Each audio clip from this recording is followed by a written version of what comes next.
നമ്മുടെ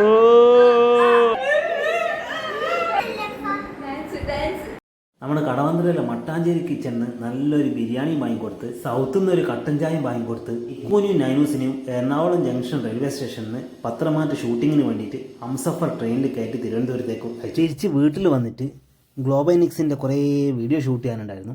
അതും ഷൂട്ട് ചെയ്ത് ഇങ്ങനെ കുറേ സമയം ഇരുന്നു. അങ്ങനെ ഇരുന്നിടത്ത് തന്നെ ഉറങ്ങിപ്പോയി.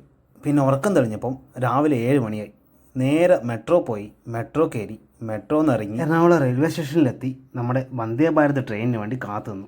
ചീറിപ്പാഞ്ഞ് വരുന്നു നമ്മുടെ വന്ദേ ഭാരത്. ഞാൻ ആദ്യമായിട്ടാണ് വന്ദേ ഭാരത് ട്രെയിനിൽ കയറുന്നത്. നല്ല അടിപൊളി ബ്രേക്ക്ഫാസ്റ്റും കിട്ടി, നല്ലൊരു കോഫിയും കുടിച്ചു. അങ്ങനെ വന്ദേ ഭാരത് ട്രെയിനിൽ ഇങ്ങനെ ആസ്വദിച്ച് കാഴ്ചകളൊക്കെ കണ്ടുകൊണ്ട് ഞാൻ എങ്ങോട്ടാണ് പോകുന്നത്? നമ്മുടെ സ്വന്തം കണ്ണൂരേക്ക്. അങ്ങനെ അത്യാവശ്യത്തിന് കണ്ണൂരെത്തി. അവിടെ നിന്ന് നല്ലൊരു സദ്യയും കഴിച്ച് നാട്ടിലുള്ള സംഭവങ്ങളൊക്കെ കണ്ട് നമ്മൾ അടുത്ത ദിവസം ട്രെയിനിന് തന്നെ നേരെ എങ്ങോട്ട് വിട്ട് തിരുവനന്തപുരത്തേക്ക്. ഇന്ന് പത്രമാറ്റിൻ്റെ ഷൂട്ടില്ല, വേഗം പറ്റുമെങ്കിൽ വാന്ന് പറഞ്ഞുകൊണ്ട് നമ്മൾ നേരെ തിരുവനന്തപുരത്തേക്ക് പോയി. തിരുവനന്തപുരം നോർത്തിലിറങ്ങി ട്രെയിനിൻ്റെ മുമ്പിലൂടെ റോഡ് ക്രോസ് ചെയ്ത് നമ്മൾ വിമാനവും കാഴ്ചയെല്ലാം കണ്ട് ബസ് കയറി നമ്മൾ നേരെ പോയി എങ്ങോട്ട്? തമ്പാനൂർ. കേരളത്തിൽ ഇപ്പോൾ എവിടെ നോക്കിയാലും കാണുന്നത് മാറാതെ മാറുമെന്നും മറ്റാരുമില്ല നമ്മളെ ഉള്ളൂ എന്നും കാണുന്ന ബോർഡുകളാണ്. അങ്ങനെ തമ്പാനൂരിൽ നിന്ന് ബസ് കയറി സ്വയംവര പന്തൽ വീട്ടിൻ്റെ മുമ്പിലൂടെ നമ്മൾ നേരെ വിട്ടു നൈനൂസിൻ്റെയും നിക്കൂസിൻ്റെ അടുത്ത്. ഒരു കുളിയും കഴിഞ്ഞ് നമ്മൾ നേരെ ഐറിസ് പ്ലസ് എന്ന് പറയുന്ന ഒരു തിയേറ്ററിലേക്ക് വിട്ടു. ഈ തിയേറ്റർ ഭയങ്കര ഫേമസ് ആണ്, ഒരുപാട് കേട്ടിട്ടുണ്ട്. ആദ്യമായിട്ടാണ് ഇവിടുന്ന് സിനിമ കാണുന്നത്. അങ്ങനെ നമ്മൾ നേരെ കാണാൻ പോയത് യൂത്ത് എന്ന് പറഞ്ഞൊരു നല്ല അടിപൊളി പടമാണ്. സിനിമ വേറെ ലെവലായിരുന്നു, വൈബായിരുന്നു, ഭയങ്കര ഇമോഷണലായിരുന്നു. കുറച്ച് കണ്ണിന്നൊക്കെ വെള്ളമൊക്കെ വന്നു. അങ്ങനെ അവിടെ നിന്ന് നമ്മൾ നേരെ തിരിച്ച് നമ്മുടെ റൂമിലേക്ക്. പിന്നെ രാത്രി ഫുഡൊക്കെ കഴിഞ്ഞതിന് ശേഷം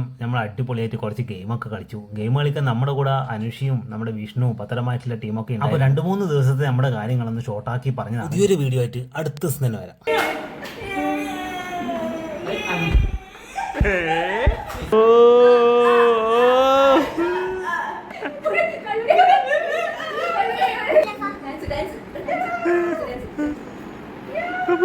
പോയി